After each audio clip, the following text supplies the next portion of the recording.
Филип Петровски најави кривична пријава до Државната изборна комисија. Поранешниот директор на Државен архив од владата на ВМРО ДПМН сега самостојно собира потписи за претседателска кандидатура, но се жали на нерегуларности во процедурата на ДИК.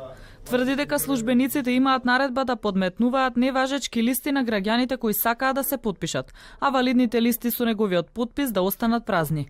Обвинува и дека дипломатско-конзуларните представништва се уште се неотворени за македонските државјани да се потпишат за кандидатурата. Во комбинација со Македонија и оневозможување на изразување на правото во Македонија и во ДКП-ата се укажува дека силен центар прави добра контрола на тоа кој ќе биде председател, односно кандидат за председател, а подосна и председател на Република Македонија. Јас се сомневам дека големите две партии, бидејќи Државната изборна комисија контролира Мицковски, имаат договор да поминат само нивните кандидати. Ова воопшто не е демократска процедура.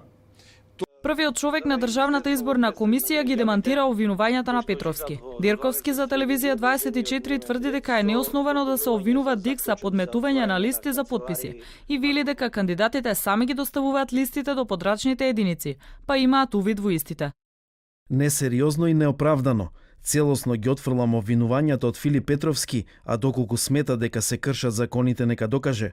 Државната изборна комисија си ја врши работата согласно изборниот законник и досега сме немале никакви жалби од другите кандидати кои собираат потписи.